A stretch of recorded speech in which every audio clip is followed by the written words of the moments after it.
नमस्कार, मैं हूं प्रोफेसर रश्मि जेता और आप देख रहे हैं बुंदेलखंड एक्सप्रेस। आज का विषय एक महत्वपूर्ण विषय है। यह विषय व्यक्तिगत रूप से भी महत्वपूर्ण है, हमारे समाज और हमारे राष्ट्र के निर्माण के लिए भी महत्वपूर्ण है। विषय है धर्म, रिलीजन। जैसा कि आप जानते हैं कि अधिकांश लोग ये कहते हैं कि religion is the opium of Mankind, और साथ में ऐसे अनेक लोग हैं जो समझते हैं कि धर्म हमारी शक्ति का मूल आधार है, हमारे विश्वास का मूल आधार है, हमारे विकास और निर्माण का मूल आधार है। लेकिन धर्म को लेकर चर्चाएं हमेशा गर्म रहती है, विशेषकर तब जब धर्म का निरूपण या धर्म का अर्थ हम गलत रूप में समझने लगते हैं। नौ आज इस डिस्कशन टेबल पे हमारे साथ एक विशिष्ट अतिथि हमारे साथ मौजूद हैं, डॉक्टर LN वैष्णव जी। आप इन सब से परिचित हैं और वैष्णव जी से विशेष रूप से परिचित होंगे क्योंकि पत्रकारिता के क्षेत्र में न केवल ही एक वरिष्ठ पत्रकार हैं बल्कि अपने भावनाओं को, अपने विचारों को बहुत खुलकर अभिव्यक्त करते हैं। और यही अभिव्यक्ति की स्वतंत्रता हमारे लिए महत्वपूर्ण है जब हम अपने विचारों को समाज में ला सकें, बता सकें। साथ में हमारे साथ मनीष सोनी, सीनियर जर्नलिस्ट, आप सब जानते हो, बहुत अच्छे प्रखर वक्ता और अपने विषय को खुलकर बोलने वाले। और इसके बाद हमारे बीच बच्चे स्कूल के हैं, कॉलेज के हैं, पार्टिसिपेट करना चाहते हैं, बोलना चाहते हैं, हम उन्हें उत्साहित करते हैं, हम चाहते हैं कि वो बोले, बिकॉज एक बात कहते हैं to speak is to develop your personality, so what you have to learn is to speak. And कहते हैं he is a handsome man until he opens his mouth and she is a beautiful girl until she opens her mouth, so to speak out is very important। बच्चे हैं, इनकी बात भी हम सुनेंगे, लेकिन सबसे पहले हम शुरुआत करते हैं डॉक्टर वैष्णव की ओर और जानना चाहते हैं कि धर्म को वो किस रूप में देखते हैं। सर, धन्यवाद गीता जी। तो धर्म बहुत आवश्यक है। धर्म के बिना न राष्ट्र की कल्पना की जा सकती है और न समाज की, क्योंकि यह हमें सच्चाई पर चलने का, शांति पर चलने का, भाईचारे का और सृष्टि के प्रति समर्पण की भावना को सिखाता है। धर्म के प्रति कट्टरता की बात जहाँ तक आती है तो धर्म के प्रति हमें अपने आप में कट्टर होना चाहिए, क्योंकि जिस धर्म को हम को देखते हैं उसमें हमको अपने अनुरूप ही देखना चाहिए और सारी चीजें जो होती हैं और वह एक ही बात सिखाती है। सारा धर्म, कोई भी धर्म हो, बस सिखाता है कि मानवता, सृष्टि से प्रेम करें और आपस में मिलकर रहें। और अपने अपने तरीके से लोग जिस तरीके से उसको प्रस्तुत करते हैं, जिसके कारण वो कट्टरवाद का अलग दृष्टि में चली जाती है। किसी भी दृष्टि से देखें आप, चाहे वो हम सनातन धर्म के अंदर आने वाले ग्रंथों को देखें, वहाँ हम वसुदेव कुटुंबकम की बात करते हैं, जातिवाद कहीं आता नहीं है और वर्ण व्यवस्था और जाति व्यवस्था में ट्रेंच की स्थिति आती है। बात करें चाहे हम बाइबल की बात करें, चाहे कुरान की, चाहे बात करें गुरु ग्रंथ की, सब में भाईचारा बताया गया है। पर स्थिति जो है वह थोड़ी सी कहीं ना कहीं भटक जाती है, जिसको हमें समझने की आवश्यकता है बहुत। ओके, वैष्णव भाई, आपने बहुत सही बात कही कि सारा धर्म का मार्ग एक है, वो सच्चाई का, वो शांति का, वो भाईचारा का, और वो सब एक जगह जाकर ऐसे बिंदु पर इकट्ठा होता है जहां पर लगभग एक ही शिक्षा दी गई है हमारे समाज को। But then Manish, I would like to take you into the consideration why, अभी हमने बात की कि धर्म सब एक है और एक जगह पहुंचता है, लेकिन इसमें कट्टरता क्यों उत्पन्न हो जाती है और वैमनस्यता क्यों उत्पन्न हो जाती है? Actually, sir, what happened that we should not be hardcore towards religion. We should be hardcore towards the rule of religion. Okay. हमें धर्म के प्रति कट्टर होने की बजाय धर्म के जो नियम है, धर्म की जो शिक्षा है, उसके प्रति कट्टर होना चाहिए। वहाँ पे सर डिफरेंस बहुत नजर आता है। उसकी शिक्षा के प्रति कोई कट्टर नहीं रहता। हर धर्म सिखाता है कि हमें गलत है, हमें झूठ नहीं बोलना चाहिए, हमें ईमानदारी से काम करना चाहिए, हमें भाईचारा बना के रखना चाहिए, हमें गलत चीज से दूर रहना चाहिए। उन नियमों के प्रति कट्टर आपको नहीं मिलेंगे लोग, लेकिन धर्म के प्रति कट्टर लोग जरूर मिलेंगे कि मैं फलाने धर्म से हूँ, इसलिए मैं जो दूसरे धर्म है या अन्य धर्म है मैं उनका पालन नहीं करूंगा। क्या आपको ऐसा लगता है कि धर्म के प्रति जो कट्टरता है वो कुल मिलाकर इसलिए है कि इसका इस्तेमाल किसी अन्य पर्पस के लिए करने लगते हैं? बिल्कुल सर, इस बात से हम नजरअंदाज नहीं कर सकते इस बात को, because sir religious is a you know instrument to get power nowadays. ये जो डेफिनेशन है ये कहीं ना कहीं बिल्कुल सार्थक है कि कहीं ना कहीं शक्ति अर्जन करने का एक जरिया और ये जो शक्ति अर्जन करने का जरिया है धर्म, हमने ये देखा कि ये सिर्फ किसी एक देश और प्रदेश में नहीं है। यदि इतिहास के झरोखे पे जाके देखें तो 14वीं 15वीं शताब्दी से लेकर अब तक लोगों ने धर्म का इस्तेमाल सत्ता ग्रहण करने के लिए किया, not only in India but in the western countries also. तो क्या आपको लगता है कि ये धर्म की शिक्षा एक बात है और उसका इस्तेमाल सत्ता या शक्ति ग्रहण करने के लिए कुछ और होता है? जहाँ तक सत्ता की बात आती है तो सत्ता पर अंकुश लगाने में एक धर्म बहुत बड़ी महत्वपूर्ण भूमिका निभा सकता है। ओके। क्योंकि उसका देखें अनादिकाल से कि जब कोई भी राजा या कोई मतलब शपथ लेता था, हाँ, तो वो धर्म का सहारा लेता था, लिया जाता था। बिल्कुल। अब धर्म आपको ये बताता है कि आप जो काम कर रहे हैं जो नियम उसके ऊपर हम कहीं ना कहीं कुछ ना कुछ दंडा हमारा है। राइट। और इसलिए वो क्या होता था कि वो कंट्रोल होता। अब छोटी सी बात अगर मैं कहूँ कि जब से हमारे न्यायपालिका से गीता और कुरान की शपथ हटी तब से देखिए आप क्या स्थिति हुई। बहुत महत्वपूर्ण बिंदु है। हमें डर रहता था, हम उस पर हाथ रखकर बोल रहे हैं कि हम जो बोलेंगे वो सब तो बोलेंगे। मतलब धर्म का इस्तेमाल, ग्रंथों का इस्तेमाल एक साइकोलॉजिकल फियर फैक्टर के रूप में। Manish, do you think it is very very important जो अभी वैष्णव भाई ने कहा कि धर्म का इस्तेमाल एक फियर फैक्टर के रूप में भी इंसानों के कि हम कुछ गलत ना करें? गलत ना करें। Yes sir, it's true, it's true. We have to accept, इसको हमें स्वीकार करना चाहिए। जब वकालत की पहली क्लास मैंने अटेंड की थी एलएलबी लॉ कॉलेज की, तो पहला मुझे जो कुछ भी कहूंगा सत्य कहूंगा, सत्य के यही सिखाया गया था कि जिस दिन धर्म अलग हो जाएगा उस दिन क्राइम बढ़ जाएगा, कानून निष्क्रिय हो जाएगा। कुल मिलाकर कहीं ना कहीं एक जो आचार संहिता है वो कहीं ना कहीं धर्म से ही ली गई है, चाहे मनुस्मृति हो या कोई भी दूसरे ग्रंथ हो। तो जो रूल्स एंड रेगुलेशन है, व्हाट डूज एंड डोंट्स जो भी डिसाइड किए गए हैं, I think that most of the religious text we have get from religious text. So कहीं ना कहीं ज्यादा धर्म अंकुश तो लगाता है, धर्म हमें बाधा, हमें सही और गलत के बीच में फर्क भी सिखाता है, लेकिन क्या हम उसको उस तरह से लेते हैं? Right, that is the matter. And इस डिस्कशंस को आगे बढ़ाते हुए अपने स्टूडेंट्स की ओर चलते हैं, देखते हैं कि बच्चे क्या इस पे अपनी जानकारी देते हैं। Babri, what do you feel about the religion or the concept of religion? Yes, sir. Sir, as I am a Sanatani girl, I respect all the religion in the world, but Right. I respect my religion little bit more. Right. Because, sir, our religion gives us peaceful life. True. Our religion teaches how to live in a coexistence. Right. And sir, our religion teaches always ready for change, Right. always ready for sacrifice, always become dedication. Our religion teaches leadership. Our religion teaches us how to achieve big achievement in a little things. And sir, our religion teaches us to never become greedy for things. Which means that you say that the best things are there in the religion. Yes, sir. The religion teaches us peace. The religion teaches us, beauty of life, to co-living, to coexisting, to giving values and importance to others, and to go towards peace and humanity. Yes, This sir. is what our religion basically is. Yes, sir. Sir, and according to me, our religion is nothing but our karma. Because when we do our karma, so it is considered in our dharma. Okay, right. So religion is a karma, is a deed, which she says. Switching over to you, Athar, for the first time in our debate, I suppose. Athar, what's your view about religion? Thank you, sir. My view is that religion is sermons that given by our monks and our holy books and our ancestors. That they said that so many points like ahimsa and sir, don't be greedy to anything. Right. Don't be over possessive for anything. Very good. Like right. Like अपरिग्रह है, कोई किसी चीज के प्रति बहुत position नहीं होना चाहिए, बहुत ज्यादा लालच जीवन में नहीं होना चाहिए, संयम होना चाहिए, ये धर्म हमें सिखाता है. True. We'll come to you. Hari, what's your view about religion?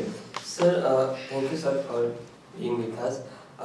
Sir, religion, sir. When we listen that word religion, sir, we think, sir, we have everything in our religion, and we get power to our religion, and we get rules and regulation, and we get law and to our religions. And as we are Hindu, and sir, how Hindu religion is flexible, I think any religion will not be flexible, and how we will get rights, and how we be flex to our religions, and we always be with our religions, and what you want to say is Hinduism is based on flexibility. Yes, sir. इसमें लचीलापन है, इसमें हम accept करते हैं, हम give and take करते हैं. True, very true. We'll switch over fast to one baby girl in my class, Fatima, a school girl. She wants to say, Fatima wants to say something. We'll listen to Fatima. Yes, Fatima. God, do give us food and don't behave like I'm not giving you food because you're not in my religion. God love all of us. We all are sisters and brothers.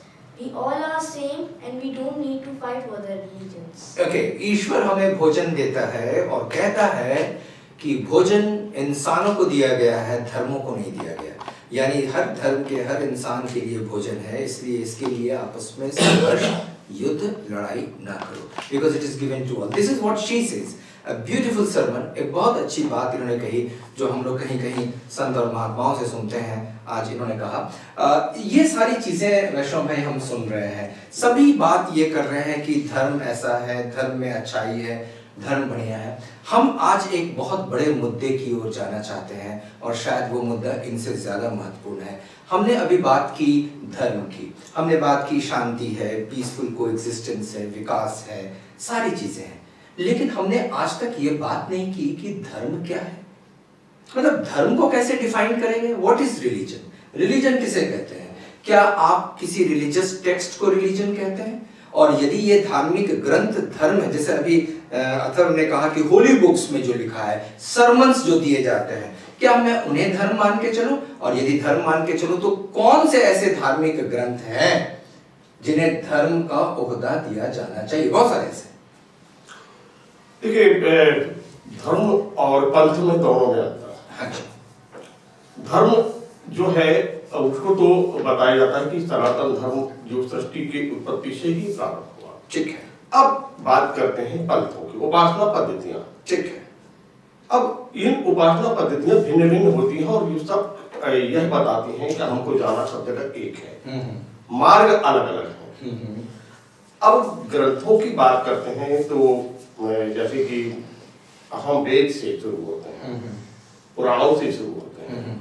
तो वेद और पुराणों के अंदर ही वो सारी चीजें थी, उन्हीं को अब अलग अलग जितने भी संत महंत हुए उन्हें अपने अपने तरीके से उनको समझा, तपस्या की और आगे चल के उन्हें अपने अपने ग्रंथों को लिखा. तो कुछ चीजें उसमें अपने अपने तरीके की प्रस्तुतियां हो सकती हैं. तो ये है कि मेरे हिसाब से तो कि बाकी उपासना पद्धतियां. बहुत अच्छी बात वैष्णव भाई ने कही. अभी उन्होंने कहा कि धर्म आदिकाल से चला रहा है, जैसे सनातन धर्म, और इसकी कई पद्धतियां हैं, पंथ के रूप में, उपासना पद्धति के रूप में आती है. सिंधु घाटी सभ्यता में घोड़े का कंकाल नहीं था, गधे का कंकाल था. लेकिन आज हमारे तक पहुंचते पहुंचते वो स्थापित हो गया कि घोड़े का कंकाल है. कारण ये है कि X ने Y से, Y ने Z से, Z ने A से, A से B ने, और सब मिला जुला के अभी एक हमारे सामने भोजन परोस दिया गया. मैंने उस पर विश्वास कर लिया.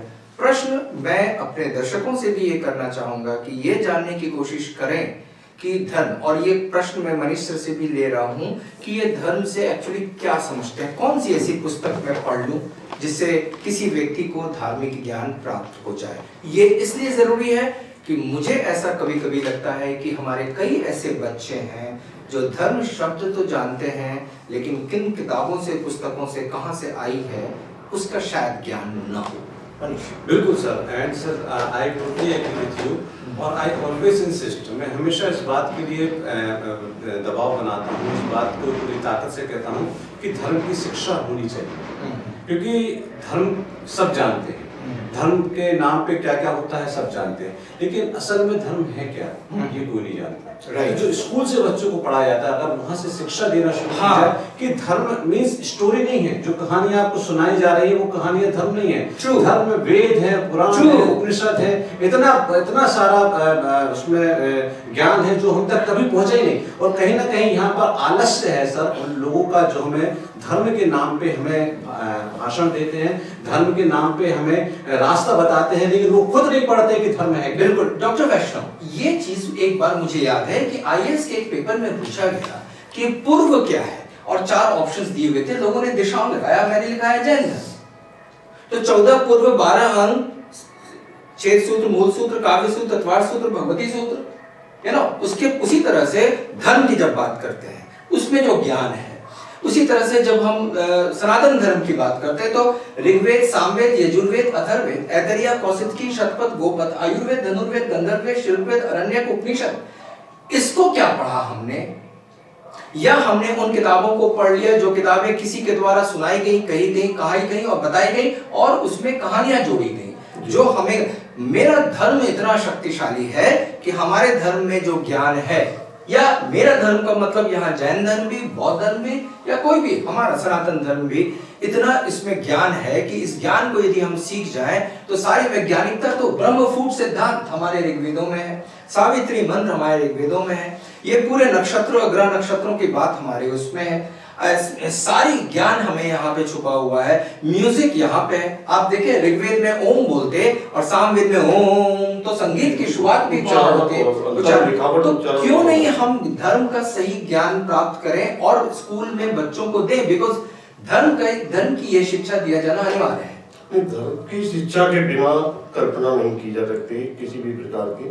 धर्म बहुत आवश्यक है और उसके लिए आवश्यक है हमें संस्कृत का ज्ञान रखना, क्योंकि अगर हम संस्कृत को नहीं समझेंगे तो आप उन वेदों पुराणों को नहीं पढ़ पाएंगे, और जब नहीं पढ़ पाएंगे तो जो जैसा पढ़ोगे वैसा भी आप समझ जाएंगे। ये यहाँ पे प्रश्न उठ रहा है धर्म के ठेकेदारों के ऊपर। जो धर्म के ठेकेदार बनते हैं, क्या वाकई में वो वर्कआउट कर रहे हैं? क्या धर्म ऑनलाइन हुआ है? नहीं, क्या वो जानते हैं इन चीजों को? हाँ सर, अध्ययन भी है, अध्ययन नहीं, केवल यदि हमें बताया गया किसी अध्ययन के दौरान हमारे विश्वविद्यालय में कि यजुर्वेद जो है वो श्वेत यजुर्वेद है, श्याम यजुर्वेद है, और उसमें पंडित जी का लिस्ट है। क्या है पंडित जी का लिस्ट? कहते हैं जितने विधि विधान है उससे संबंधित सारे ज्ञान, यजमान कहाँ बैठेगा, यज्ञ कैसे होगा, वेदी का कोण कैसा होगा, उसमें सारे एंगल्स के बारे में जानकारी है, मैथमेटिकल एंगल्स। तो we have a huge science in our religion, छोटी छोटी चीजों में बहुत ज्ञान है। तो ज्ञान को ना प्राप्त करके कहानियों की तरफ जाना, उससे कोई फायदा है क्या हमें? एक मिनट, हरी तुम बोलना चाहते हो, फिर मैं doctor I have one question. Sir, when we say our religion, sir, most of the people do not know and they do not have a knowledge of our religion, and they do not read our text and our Granth, and they listen to someone as they have a knowledge and they want to go on. ये इस पे आपका comment मैं चाहूंगा कि ग्रंथों को ना पढ़कर, जो वास्तविक ग्रंथ हैं जिसमें ज्ञान है, ना पढ़ के हम सरमन्स को सुनते हैं, यानी हम प्रवचन को सुनते हैं और उससे ज्ञान प्राप्त करते हैं। देखिए क्या है, प्रवचन एक माध्यम होता है कम समय में कुछ चीजें जल्दी से कुछ चीजों को समझाने, प्रस्तुतिकरण करने का तरीका होता है, तो वो एक अलग विषय होते हैं। लेकिन हमें क्या सुनना चाहिए, किस तरीके से, ये हमारे सभी लोगों की आवश्यकता होती है कि हम प्रस्तुत किस तरीके से करें।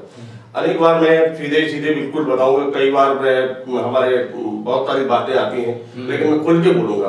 कथाकार कई बार प्रस्तुति कई चीजों के इस तरीके से कर देते हैं कि जिसके कारण कई समस्याएं पैदा होती हैं और वास्तव में कुछ और होता है। जी जी जी। अब जैसे कि अन्य बातें आते हैं, हम जब भी धर्म से हटे हैं तब भी हमने नुकसान पाया है। जी जी।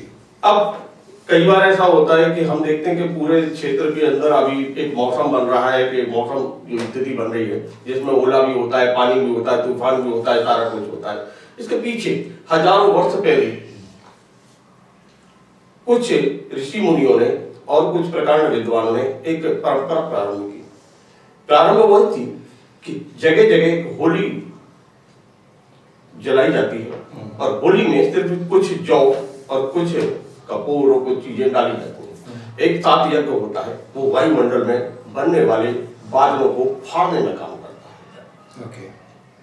और असमय की वर्षा, ओलावृष्टि और सभी चीजों। आज की स्थिति में क्या हुआ, हमने उसको दूसरी दृष्टि से ले लिया। हम उसमें टायर डाल रहे हैं, हम उसमें ट्यूब डाल रहे हैं, हम उसमें कुछ ये एक रूपांतरण। तो अगर मान लीजिए उसको हमने जब भी ये सोचा कि हम नदी हमारी माँ है, वृक्ष हमारे पूजनीय है, तो नदियां साफ रही, सरोवर साफ रहे, उसका ज्यादा इस्तेमाल होने लगा। और अब जब हमने उसको जोड़ा विज्ञान से, तो हमने कहा हमें क्या लेना देना। So yes, you want to say something? Sir, I have a Louder. question. That sir, why in Hindu school, why we don't give this type of knowledge? In Islamic schools, they give their knowledge. In Christian schools, they give their knowledge. So why in Hindu schools they don't We'll give this question to Manish. Yes, sir. There is a question that why is it so that these things are not taught in school? Sir जहाँ सिखाया भी जा रहा है वहाँ सही नहीं सिखाया जा रहा है। Okay. और जहाँ नहीं सिखाया जा रहा तो वो तो मिस्टेक है, वो तो गलती है, लेकिन जहाँ सिखाया जा रहा है वहाँ पे भी धर्म की जगह चमत्कारों की तरफ लोगों को बढ़ाया जा रहा है। True. True. चाहे वो हमारे सर्मनाइजर्स हों, चाहे वो स्कूल्स हों, चाहे वो कोई भी जो भी संस्थान है वो चल रहा है, तो जो वाकई में धर्म की शिक्षा होनी चाहिए मैं उसकी हमेशा वकालत करता हूँ, शुरू से वकालत करता हूँ कि बच्चों को सिंस चाइल्डहुड उनको धर्म सिखाया जाना चाहिए, एक सब्जेक्ट के रूप में। एक्चुअली क्या है, मैं इसको इस रूप में बोलूं जो मनीष सर कह रहे हैं कि स्कूल के सिलेबस में, सिलेबाई में सारी चीजें हैं। उसमें आपको चार्ल्स लॉ भी है, बॉयल्स लॉ भी है, न्यूटन्स प्रिंसिपल्स भी है और आपको आर्किमिडीज प्रिंसिपल भी है। प्रश्न ये है कि टीचर आपको समझा कैसे रहा है। उसी प्रकार आप जाके देखें हमारे स्कूल और कॉलेजेस के सिलेबाई में वैदिक साहित्य है, उसमें बताया जाता है कि ये ऋग्वेद है, 1017 सूक्तियां हैं, होत्र नामक पुरोहित इसका उच्चारण करता है, 10 मंडल में विभाजित है और ये सप्त ऋषि जिसको ग्रेट बियर है इनको वो समर्पित है। उसमें भारद्वाज भी है, वशिष्ठ भी है, विश्वामित्र भी है, इन सबको समर्पित एक है। फिर इसमें ज्ञान है, इसके उपवेद भी हैं, उन्होंने बताया कि इसमें आयुर्वेद किस प्रकार से ज्ञान है वो आप तक प्रोवाइड नहीं किया जाता है। This is that basic issue what Manish says that it is there, हमारे सिलेबाई में है लेकिन आप तक कौन पहुंचा रहा है ये इम्पोर्टेंट है। Yes So one more thing that my one sir said that so many things that gives by our so many knowledgeable persons in ancient time that get robbed by Britishers and that by their name and they establish and sometimes they give us 19वीं सदी की एक बात मैं 2 minute में आपको करके बताऊं, फिर हम चलेंगे अपने अगले क्वेश्चंस की ओर। 19वीं सदी में एक संगम हो रहा था जिसमें धार्मिक प्रवचन दिया जा रहा था और एक अंग्रेज वहां खड़े थे और वो बोल रहे थे कि चलिए मैं आपको आज धर्म और विज्ञान के बारे में बताता हूं और ये बताता हूं कि क्या है जो आप भारतीयों को नहीं पता है। और उसके बाद he started saying that you know there is a solar system in which there are 9 planets and all 9 planets take round of the sun. These rotate around the sun and we have this is the knowledge of 19th century Europe.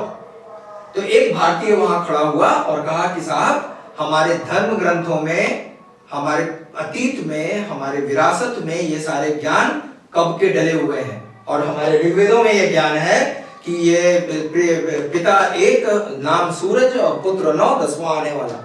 तो ज्ञान है आप तक पहुंचा के लिए, बहुत बड़ा ज्ञान है और जब हम अपने ज्ञान को परोस नहीं पाते तो कोई दूसरा परोस के चला जाता है। So this is what is important. System of copyright. It is a system of copyright. तो अंग्रेजों के पास तो कुछ भी नहीं था, वो सब हमारे पास से ले गए और जितना वो हमारे पास से ले गए उतना कोई और नहीं ले गया। वो तो ऐसा ज्ञान ले गए हमारे पास से जिस ज्ञान को बेच के आज भी खा रहे हैं, कुल मिला रहे हैं।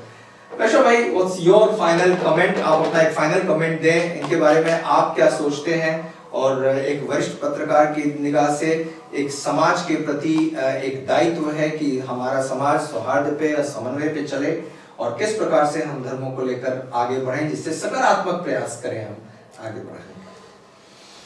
देखिए, वर्तमान समय में जो भ्रम फैला हुआ है उससे पर्दा हटना बहुत आवश्यक है और जितने भी युवा हैं इन सबको आगे आके प्रयास करना पड़ेगा।